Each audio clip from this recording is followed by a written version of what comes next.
absolutely wonderful experience. It's a tremendous feeling to write a book that connects with so many readers. But it is different, I suspect, what would I know, from, let's say, being famous as an actor or musician, because actors and musicians are their own product. They are on stage performing. A writer is not his product. So it's my book that it's my book that's famous. It's my book that's out there in a million of examples. I'm just one of me, still living an ordinary life. Get up in the morning, you work, the hassles of life. So I'm not one of these, Salman Rushdie is recognized all the time and all that.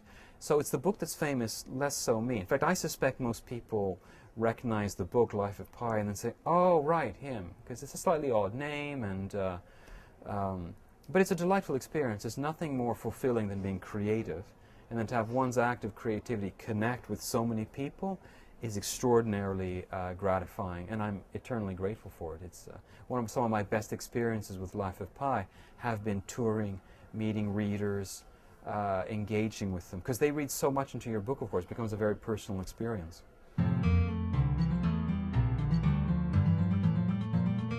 A book is only 50%, the other 50% is what the reader brings, and which is why I think there's no greater form of representation of reality than a great novel. Nothing beats it. Not cinema, not music, not painting. I love all those other medium. I'm not somehow diminishing them, but nothing will capture 19th century Australia than a great novel about colonial Australia. Nothing, because it can offer both the facts, the history, but also the flavor somehow.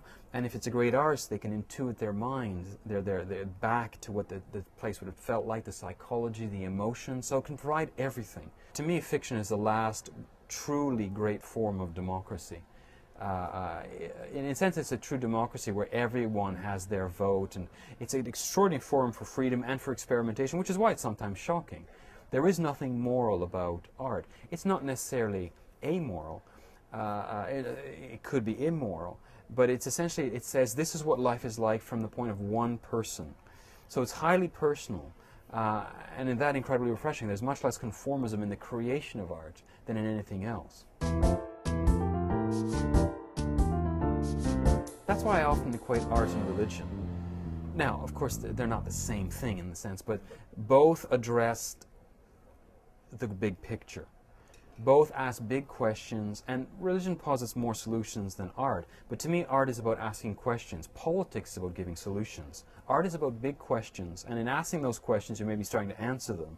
But it's not about giving firm solutions. In fact, a book that does give, and that's why highly moral works don't last long, like Uncle Tom's Cabin, which is very important politically, historically, but is no longer important literarily, because it's a very moralistic tale. So any work of art that's too tethered to a moral purpose tends to vow itself to being obsolete quite quickly. The best fiction is very, very open, widely open to interpretation. It's not rational to be religious. It's not rational to go into art either. There's no reason why cavemen should have been drawing bisons on the wall. It served no purpose except a mythological purpose, a non-rational purpose. But those are the engines of our lives. We cannot operate without those acts of faith. And that's the saddest thing, in fact, to me, is people who have neither stories nor gods. If you have neither stories nor gods, you have nothing.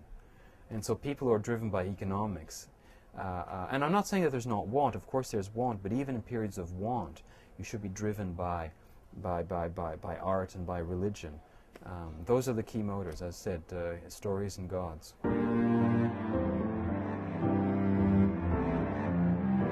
The key lesson would be what the Buddhists talk about of passionate detachment, letting go. So yes, right, but let go of your expectations. I've been unbelievably lucky. Of course I have talent, but that's not all of it. There's also luck. Life of Pi came out at the right time. It struck a chord. 10 years earlier, 10 years later, it might have fallen between, two chairs and no one would have been interested. You still do it because you need to do it. And you have to let go of expectations. Obviously, for example, if you're a poet, the chances of making nearly any money is very, very limited.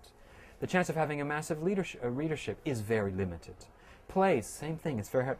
It doesn't matter. You do it because you have to. And you know what? Think of this. Most people, when they die, leave nothing. Zero. all their belongings get scattered, their bodies disappear, and even their names. I mean, how many of us can quickly give the name of our great-great-grandfathers? So you even disappear, so you're completely forgotten. You write something, you paint something, it is there. You've made your mark. Even if it ends up in an attic to be discovered in 200 years, it is something that someone will eventually look at and say, oh, look I just found this diary of a man 150 years ago in a town called Seattle. And it's interesting, look at the use of his language, and, it's still making a mark. This is what archaeology and history is all about, is the trace elements left by people who wanted to make their mark. So any act of creativity is life-affirming and worth doing.